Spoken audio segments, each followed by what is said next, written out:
Hello, everyone, and thank you so much for spending time with us today. I'm Liza Mucheru Wisner. I am the Talent and Workplace Culture Portfolio Lead at OpenSesame, and today I am so excited because I want to talk about one of the most important leadership questions that's actually facing human resources and workforce leaders right now. Not simply what can AI do, but do we make sure that AI helps people do their best work, right? Without losing their trust, belonging, judgment, when we talk about humanity, that work is so meaningful, right? And so that question is really sitting at the forefront of everything we're doing right now because leaders, HR leaders, they're not just thinking about AI as a technology conversation.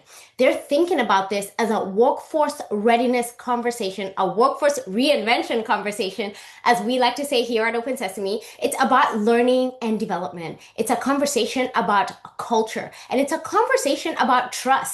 And increasingly, what I'm realizing is that when we think about this conversation, we're thinking about the performance of our businesses. What are our business drivers?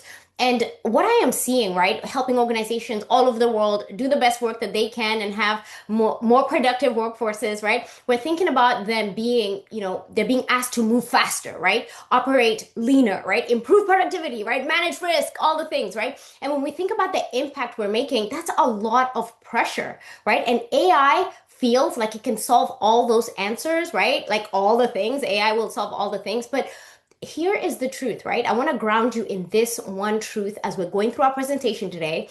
AI can accelerate work, but trust is what sustains transformation. And that's where our conversation is going to start today. I want to start with a little bit of a human pause before we dig deeper into this work and give you all the tips and tricks of how to do this work more human centered. When you're thinking about the work you're doing, just be honest about your first reaction, right? When you hear the words artificial intelligence at work, what comes up to you? I want you to think about it right now. Are you excited? Are you curious? Are you feeling tired? Are you feeling that pressure, right? Maybe you're feeling a little bit of fear, right? And I think many leaders are feeling complicated in this answer, right? It's like it's all over the place, right? I'm in this roller coaster, right? There's excitement, there's the possibility of what AI has to bring, but there's also pressure to move so quickly. And then there's a concern about risk when we talk about compliance, when we're thinking about security, and then employee trust. And for me, this question is really what matters, right? Because the responsibility of AI does not belong with the tool of AI. Remember, AI is a tool, it's a technology that was built by humans, right? I think the conversation begins with the humans who are having that experience. And I want to start with a story that brings us to 1962. So I want to take you way back. So in the United States, there's this astronaut. You may not recognize this person by their face or with their helmet on, but this is John Glenn. John Glenn is an astronaut well known as America's astronaut. And John Glenn was going to go on a trip orbiting around the Earth. And the mission was going to be one of those historic missions. The stakes were enormous. When we think about cutting edge technology at this time, 1963, this was it. And so when I'm thinking about this work that needs to be done, right?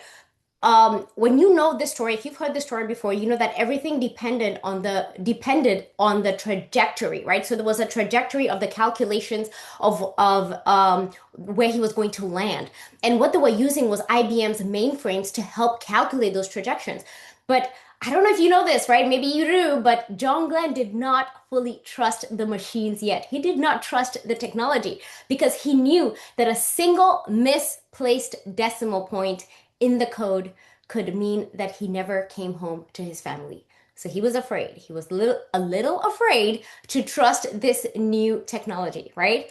And so he made a final unnegotiable decision, right? He said, we have to bring in Katherine Johnson. Now, Katherine Johnson is known as one of the most brilliant human computers, right? Think about 1963, we have human computers. Yes, this woman was a human computer, a mathematician who was really known for manually calculating the orbital calculations that were needed to travel in space. I'm just thinking about this in 1963. Someone doing this work by hand. Oh my goodness, how are we doing this?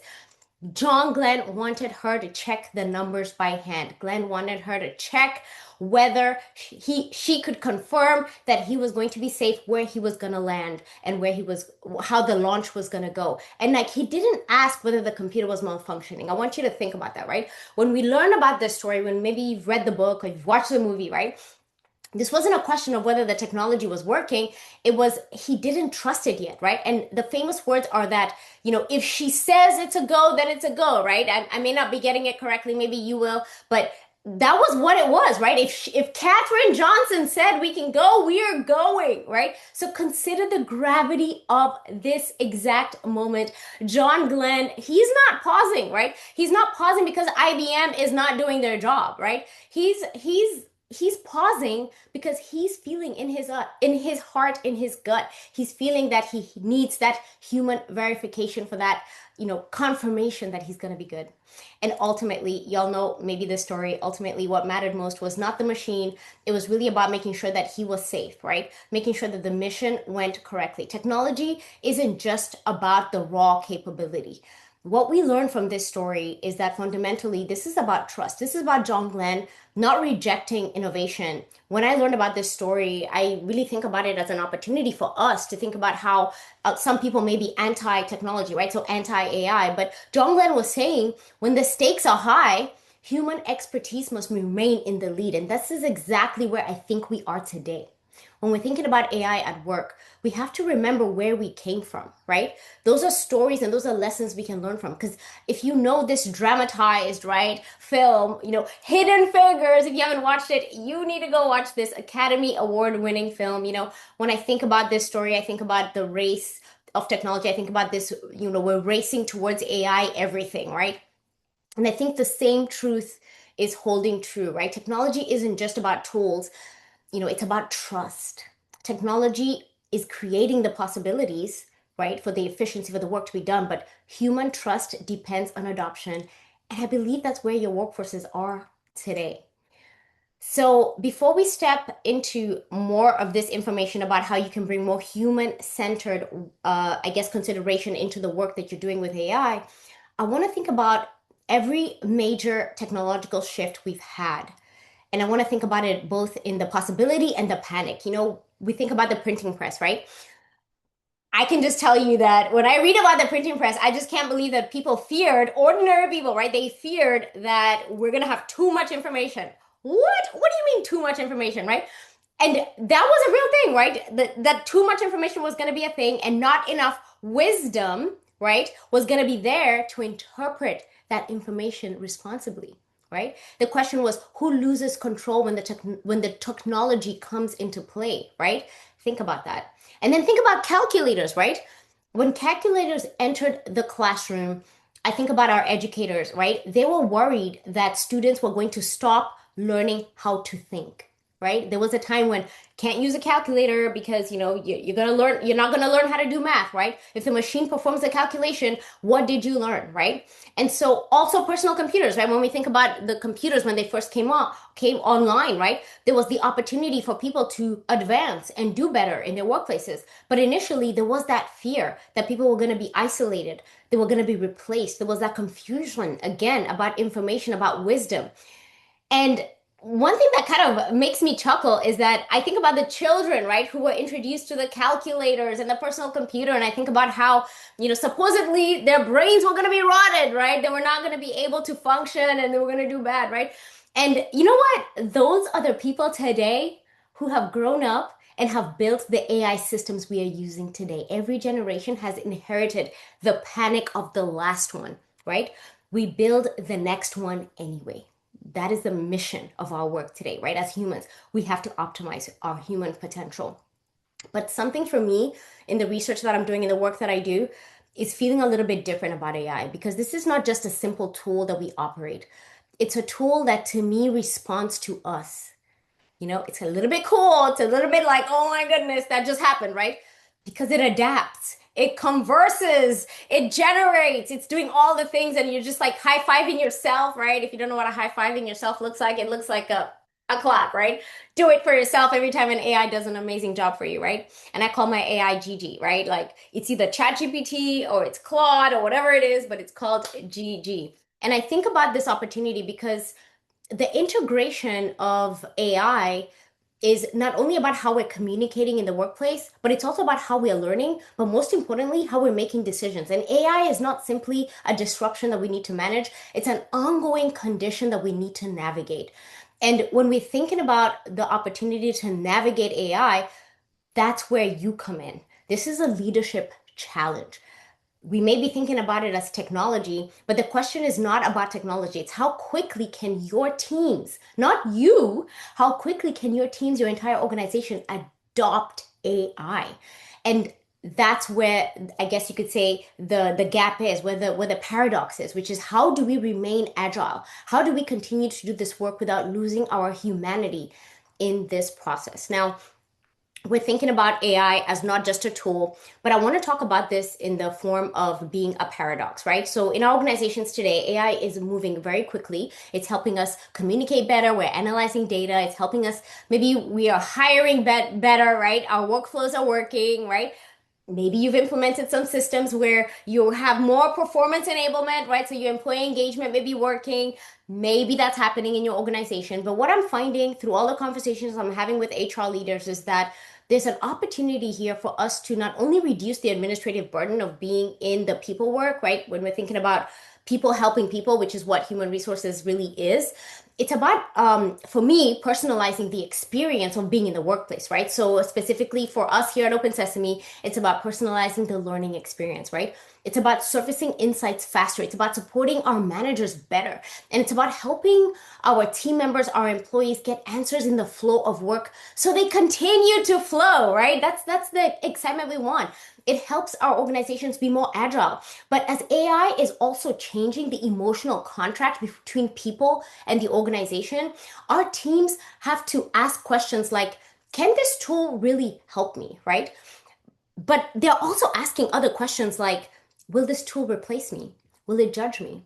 Will I be trained enough to use this tool, right? So there's a difference between how we're implementing these AIs and the trust questions, right? The trust questions are human questions, which are true questions. They're authentic questions, right?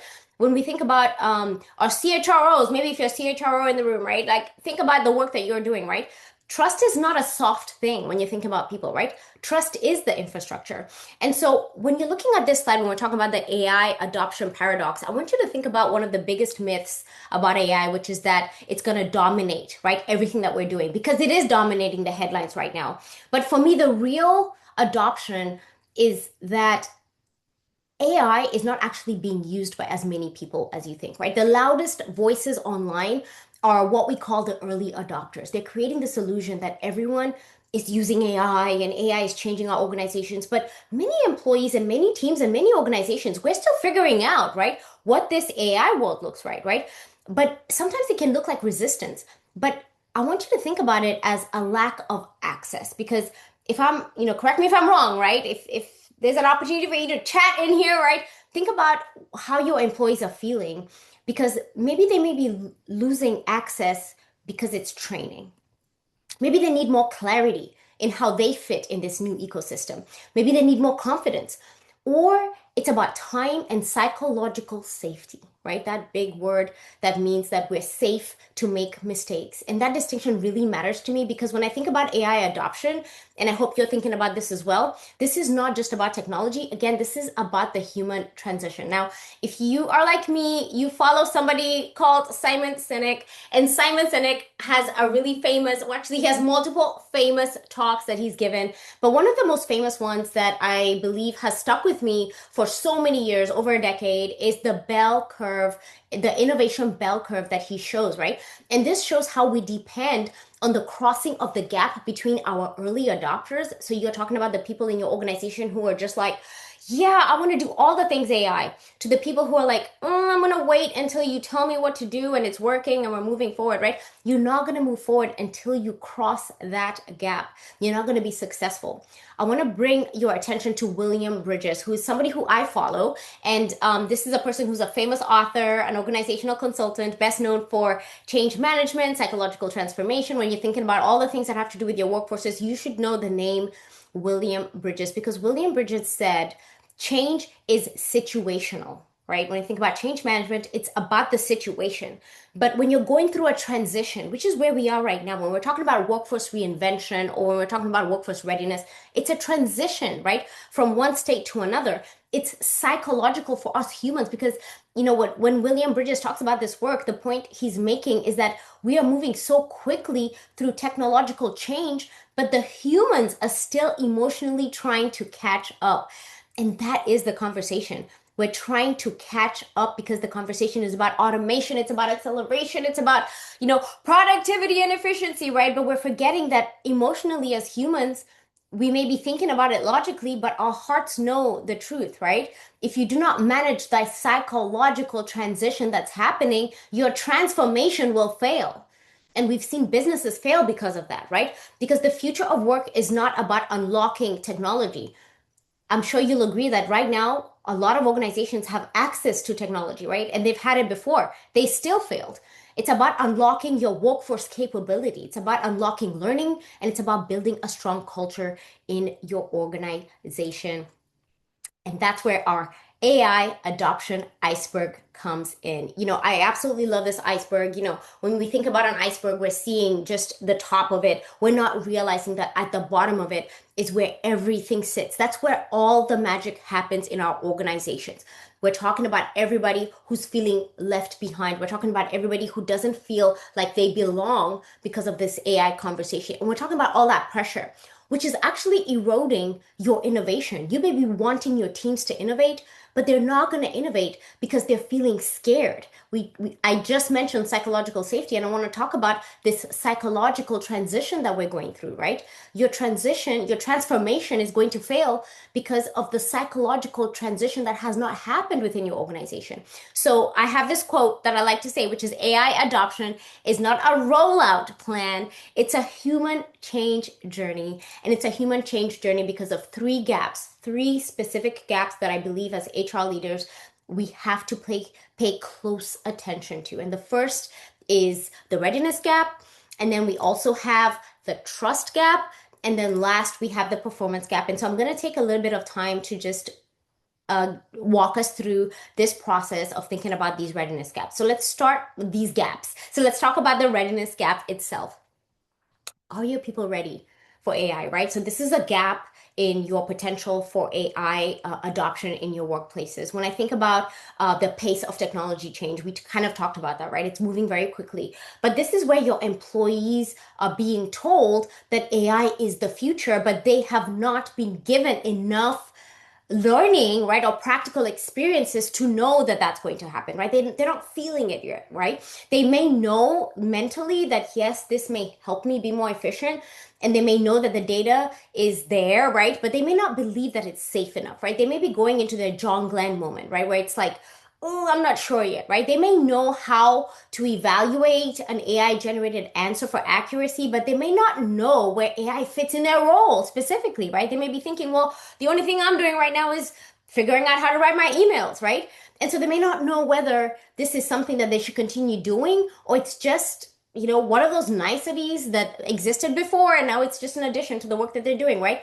And so the ambiguity is actually creating anxiety within your organizations. And that anxiety is what is slowing your adoption. That's a huge gap. And so for HR leaders, for people who are in the people work, right? When we're talking about talent development and workplace culture development, right? We're talking about you being ready for what's next. And you can't treat this as just a one-time thing that people just need to learn how to use the AIs. It has to become part of your organizational talent strategies. Employees need opportunities for them not only to learn but to make mistakes. And managers, they also need opportunities for learning how to coach through AI enabled change, right? And when we're thinking about executive leaders, right, they have to learn the language of governance, because that is really where accountability and your measurable outcomes come in.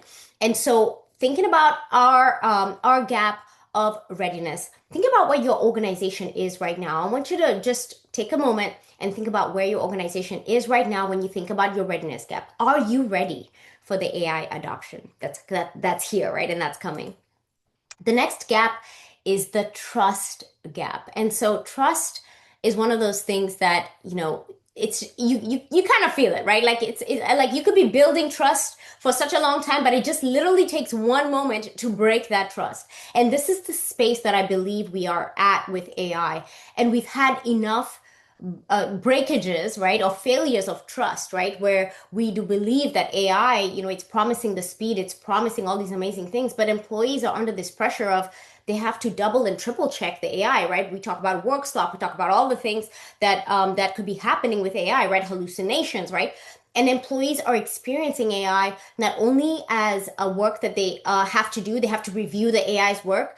It's more noise, it's more uncertainty, right? It's promising personalization, but employees may be wondering, where is their data going, right? How is it being used? Who is seeing it, right? When they make a mistake, is someone on the back end in the admin of ChatGPT looking at that, right? And then when we think about decision making, right? Your employees may be wondering whether these AI decisions are actually fair. Is somebody being held accountable to these decisions that AI may be hallucinating, right? So we're talking about transparency, right? We can talk all day long about all the things, right? But at the core of this is human trust, right? Where is AI being used? What is it being used for? What are its limits? Who is accountable?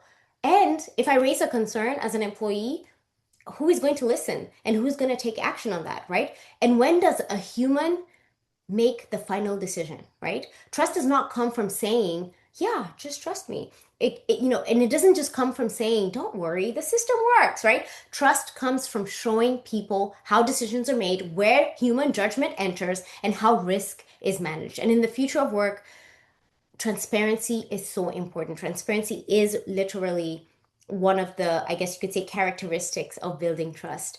We talk about governance, right?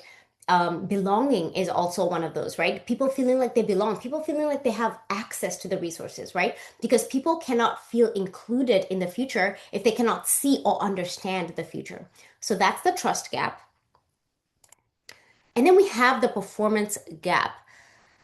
This performance gap to me is a space between the activity of AI and the business impact. Today many organizations are experimenting with AI. We're all being asked to innovate, right?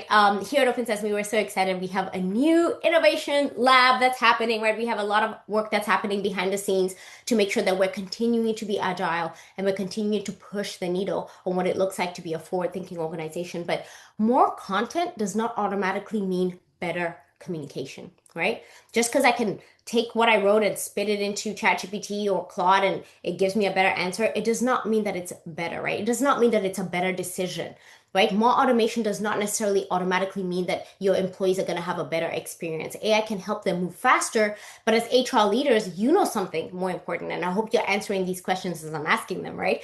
Speed without alignment is chaos, y'all. Think about your own car, right? Like, I don't know if you drive a car, right? You have to get your car aligned, right? Without alignment, you have chaos. You're not going to be able to go anywhere, right? You're going to have burnout, right? Your car is going to burn out, right? So speed without capabilities is also an opportunity for you, but also it creates burnout. And now speed without trust creates resistance. And speed without measurement creates noise. And so the real opportunity here is not just to think about AI as more AI and we need more AI and are you not doing AI? How many prompts have you done today, right? The opportunity is actually to use AI better. And that means connecting AI to the outcomes of what we're doing as a business. We're thinking about employee engagement. We're thinking about manager effectiveness, right? We're thinking about skills development. We're thinking about the internal mobility, retention, productivity, compliance. I can go on and on, right? The point here is that we're thinking about readiness, right? Readiness of your workforce. and the performance conversation. And this is where HR, human resources, the people team, you have a huge opportunity to take the lead in this work. This is your moment, right? If this is the crescendo, this is your moment, right? This is where I believe when we think about our team leaders who are managing our people, right, and making sure that the team members are taken care of, you are central to this AI transformation conversation because AI does not just change technology, it changes how people work, how people learn, how we're communicating. I'm just thinking myself, right? How I make decisions, oh my gosh, like can I make a decision without checking, right? With one of my GPTs, with Gigi, right? Can I build trust with this AI, right? Can it actually understand what I'm trying to do, right? And that means as our team is working, right, we cannot think about workforce readiness as, something that we have to shape, right? I think when we're thinking about the readiness, you may be getting me wrong, right? I said something that we cannot shape. We can shape it, but you actually have to let your team members understand the change, right? You can't force it. It's not something that you can force on people. You can't just tell people to do something like it's a job skill or a business skill. It's something that they have to experience. You have to take it to the next level. People have to understand that they have the skill to participate. As humans, we are agile. We are humans who can move, right? We can do things, but only if we're supported, only if we trust. And that is why this human centered AI conversation is not about slowing down progress, it's about making progress sustainably. How can you make this progress happen? And so, how do we do this? I want to introduce you all to this model, which is all about the AI Hero framework. So, AI Hero is a book I actually wrote 2 years ago, and I'm so glad it's standing the test of time because the model still stands strong today. H stands for honoring your human judgment. E is about empathy and expanding access, right? The R in Hero is about respect. Respect without transparency is not respect. So respect requires transparency. And then the O is about optimizing with humans in the lead. And this framework, whenever I came up with this framework, right, after years and years of doing this work, I really believe that this framework was really built from an understanding on a personal level of how my personal training, my education is from being a computer scientist, right? So I studied computer science. I have a bachelor's degree in that. And I very quickly moved into leadership and realized that that excitement needs to go from excitement to enablement. And that's how this model comes in because going from a scattered experimentation mode where people are experimenting with technology is not workforce readiness. You have to move from the fear of failure to being in a trusted environment, to being capable. Now, I'm going to walk you step by step through each of these models so that you can understand what the hero framework actually means. So let's go ahead and start with H, which is all about honoring your human judgment. So when you're thinking about honoring your human judgment, AI can generate, it can summarize, it can recommend, it can analyze patterns, it can do all the things, right? But AI does not understand your culture. It doesn't understand the foundation. Honor your culture of your organization, the foundation of it, because it does not carry your organizational values, right? It does not know the lived experiences of your workforce and even your work that you're doing, right? It does not replace your wisdom, your leadership wisdom. And it also doesn't carry that moral accountability that I hope you have for the work that you're doing. That accountability belongs to people. It belongs to us. Honoring your human judgment means being clear about where AI supports the work and where humans must remain accountable. It means teaching employees and your team members and even your vendors, right? Everyone you work with in your ecosystems, it's not just about how you use AI, but how you question it. How can you verify? How can you improve? How can you recognize when it's going wrong? And how can you decide when not to use it, right? Which is one of the toughest decisions because in the work of people, these decisions are affecting people's livelihoods. The decisions you're making that you may be making through AI, right? Maybe that email that AI asked you to send or that text that AI asked you to send may not be in the best interests of the person you're sending it to. So maybe you have to have a sense of, is this the right thing to do, right? So the goal is not to automate human judgment out of work, right? With AI, right? The goal is to use AI to create more room for better human judgment, right? You don't want to be buried in administrative friction, you know, but you want more time to help your managers coach better, right? You want more time to develop the people in your workforce, right? You can use AI for that, but you have to also pay more attention to the fact that wanting more time to do the human work, you have to pay attention to that first because that's where you take the lead in this AI adoption era that we are in. So honor your foundation, which is your human judgment. And then the E in this model stands for empathy. And empathy is all about how you expand access to the resources you have. So this is where learning and development becomes absolutely essential. One of the things I'm proud of is I work here at OpenSesame, which is an amazing organization. But when we think about um, the the capabilities of AI, I feel so proud of the organization we work at because it's not just concentrated to a small group of like the early adopters, right? Like only a small group of people are going to have access to that thing, right? We have access. Anybody can have access to this, right? We don't have this inequality of not everybody having access, right? So some employees will, naturally accelerate faster than others. Others may feel like they're being left behind, right? They would had access, but they're feeling left behind, right? Maybe others are being more productive. Others are feeling anxious, right? Maybe team members are anxious while others are making better decisions because they've learned how to train their AIs to not second guess, right? They're not second guessing the answers because they've learned how to train their AIs to make better decisions, right? And so this is not a technology strategy when you're in the people team, when you're thinking about empathy in I want you to think about it as AI fluency for everyone. And this is the risk that a lot of organizations are in right now. They're thinking about it as a technology conversation when it really needs to be an AI fluency conversation. Expanding access means giving people the opportunity to build AI fluency in the flow of work. And they cannot do that if they don't have equitable access. Not everyone needs to be a technologist or whatever role you have to have access. Everyone deserves a pathway to understand how the AIs are affecting their work. And they need to play to be able to understand that, right? They need to be able to have access to be able to get their feet wet and understand how these tools work. And that includes, not only your frontline people, but managers, business partners, payroll leaders, where we're talking about operations, your benefits teams. Everyone needs access. Everyone needs to see themselves in the conversation. And this is the core part of workforce development. Learning has to meet people where they're at. It has to be in the flow of work. It has to be practical. It has to be accessible. And it has to connect directly to the skills that people need to perform, adapt, and grow. And that brings us squarely to the R in hero, which is all about respect. Respect requires transparency, pure transparency. This is, for me, one of those operational things that you cannot let go in your organization. Transparency is one of the core values you should have because employees need to know where they are in this AI conversation. They need to know not only what it's being used for, but they need to know how their decisions are being reviewed.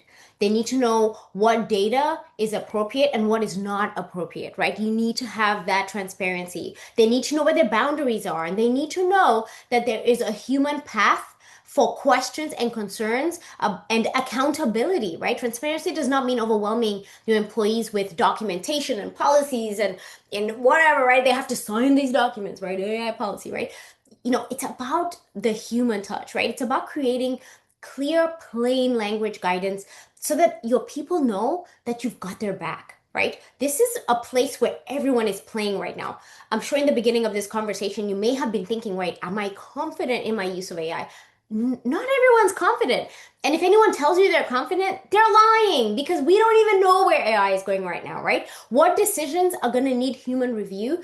Some are, but maybe not all of them right now, right? Like we may have gotten to a point with some custom GPTs where they're so good that we can trust the decisions they're making, right? Because over time we've seen that they're making good decisions, right? But your employees may still have concerns. So for you as an organization, it's about making sure that not only your policies are in place. You need to have your policies in place, right? Set a good foundation for yourself, right? But you have to also make sure that you have a good culture of learning, right? You have to be able to sit with your team members and let them know that not only do people need training, But your managers and your frontline leaders, they need talking points of how to talk to their team members. They need examples of how this work is working, right? So I love how here at Open Sesame we have our clinics, right? Our generative AI clinics, where people share openly about how they're using AI and how AI has had an impact in the work that they're doing.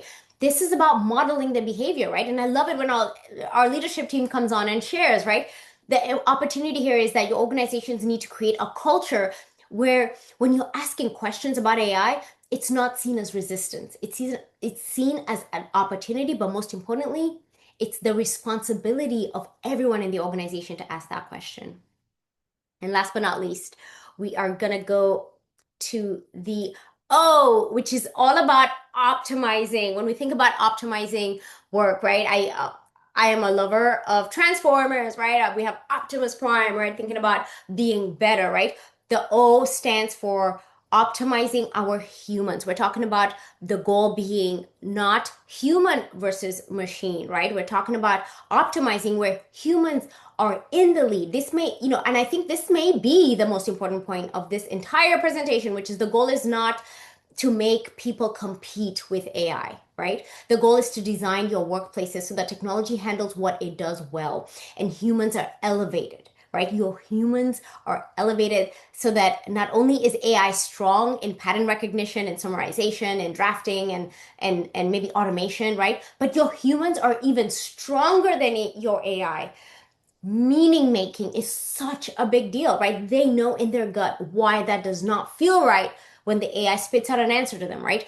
That they're there to have that ethical reasoning that you need. They're there for that empathy context, that creativity, that judgment, right? We're thinking about trust building, right? When your organizations confuse the role of the AI versus what the humans can do, you're really thinking about this in disempowering your organization. Optimization means asking what should we automate, right? What should we augment? What should remain deeply human? And that question of being deeply human is something that I believe I am spending, I guess you could say, my life's work doing, right?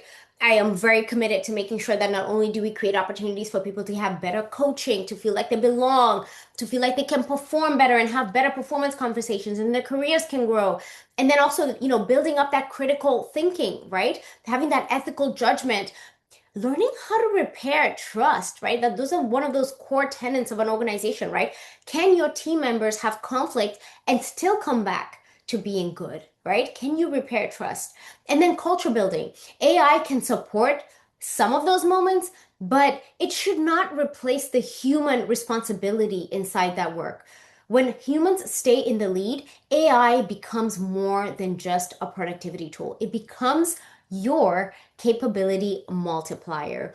And what does this look like in practice, right? When we're thinking about this human-centered AI opportunity, it looks like building AI learning paths that are tailored by role, not just one generic course for everyone. It looks like helping your managers understand how to talk with the teams about AI honestly. And it also looks like giving maybe your payroll, your HR operators, your management teams, right? Maybe giving them guidance, clear guidance on how AI can reduce friction and maybe where they can consider more accuracy, more compliance, and more human review, right? Make that a non-negotiable in your organization. And it also looks like using AI to support the skills that people already have, right? Relying on your leaders to and your employees, right? Not just your frontline leaders or your executive leaders, even your frontline employees, validating the skills that they have, right? So that they know that they matter. It looks like using AI to personalize learning for them, right? Making sure that they know that they were seen in these learning paths and making sure that they have equitable access to the development opportunities to be able to grow in this era of AI. And it also looks like measuring, not just whether employees are completing AI training, right? It's really great to check that box and say, oh, 100% participation in this course, right? But did the people feel confident when they got out of that training? Do they feel more clear, right? Because the future of work is not just about having smarter systems and people who took a course, right? Checking boxes. It's about building more capable people. All right? I'll say that again. It's about building more capable people. And that's where your learning strategy and your workforce strategy really comes in. I love talking about culture as a learning lever in your organization. Here at Open Sesame, we are fully focused on advancing purposes. We just happen to do it through learning. And we believe that every transformation eventually becomes a learning challenge. A new system is always going to require learning. Anything new you want to do, a new workflow, it's going to require learning. And AI is not different. People do not need this hype, right? They need practical guidance and how they need answers to questions on how this is going to affect them, right? They're going to need to know what skills do they need to have next. How can they use AI responsibly, and how can they use their human judgment more clearly in this AI work. And this is the shift when we think about moving from AI awareness, moving into AI readiness, and then what we're here for, which is workforce capability. And for us as leaders, as people leaders, this is the opportunity. And so I want to bring us back to John Glenn and Katherine Johnson. I love this story because this story was never really about the computers. It was about trust. And John Glenn really did this work well because he did not need the technology to be perfect. The technology may have been perfect, and maybe spoiler, it was not. He needed human expertise in the process. He needed to feel that it was good, right? He needed that confidence that someone he trusted understood the stakes and was going to do the work to make sure that it was exactly done right. And that is exactly what your employees need right now. They don't need leaders who are pretending that AI is flawless. They need you to provide clarity, transparency, training. They need you to provide access and accountability, right? The future of work is not just about AI, instead of people, right? Versus the people, AI versus the people, right? This is about AI in service of the people. It's about AI being a trusted guide, right? AI that you can trust, AI guided by trust, right? Oh, I love that. AI guided by trust, by learning, and by human leadership. And so, as I think about where we are right now, I am so excited, right? We are born in this era where we get to experience this shift in human potential. And so I think about what it means to reach higher. And I think about this chapter of work that we're in. I want to leave you with this slide, which is really just about how your organization will thrive in this age of AI. And it will not be simply because you are adopting the newest tools. This will be about you building the most trusted, capable, and adaptable workforces. And the ones that honor the human judgment, the ones that honor expanding access through empathy, the ones that talk about respect in the workplace, right, through transparency, and the ones who keep the humans in the lead. These are the organizations that are going to be successful because AI can generate output. AI can do all the things as people are saying, right? But people create the impact. AI can process information, but people build trust. So the real question here is not just what can AI do? It's what kind of workplace are we building with it? Now, I want to thank you so much for your time. First thing I'm going to do first is give you all the resources that came into building this presentation. Giving you something practical is something that I always like to do. And one of the questions I always get after my presentation is, "Oh my gosh, where do I even begin with this work?" Right? So I have curated a lot of resources for you. This is a collection of resources. You're going to find books, you're going to find some podcasts, you're going to find some research and some reports, maybe some thought leaders that you can follow. There's a QR code that you can scan.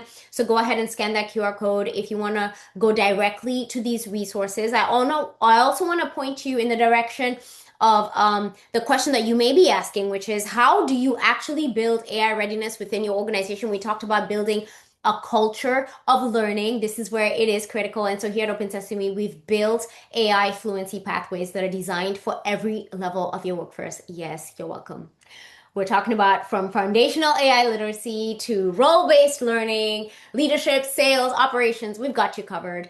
Even your engineers, right? We're talking about these advanced pathways that your engineers need so that they can stay in the forefront of the work that needs being done. Your AI practitioners, they need that support too. Because AI readiness is not just about creating a few experts. It's about building a strong learning culture, a culture of confidence, capability, and responsibility. I love that word responsibility. Are you holding yourself accountable and responsible for the adoption across your entire organization? And with that, I want to thank you so much for spending time with us today. Please feel free to connect with us at www.opensesame.com. On a personal level, this future of work research is deeply personal to me. And I know it's not just about the technology alone. It's about you, right? It's about you as a leader and how you are courageously showing up to work, knowing that there is so much change happening. But I also want to challenge you. How are you keeping your humanity in this work? How are you keeping your humanity at the center while you're embracing this next era? So I hope you will choose to become an AI hero in your organization because the future needs more heroes today than ever before, right? I hope you agree. And the future is not something we wait for. The future is something that we build together. Thank you.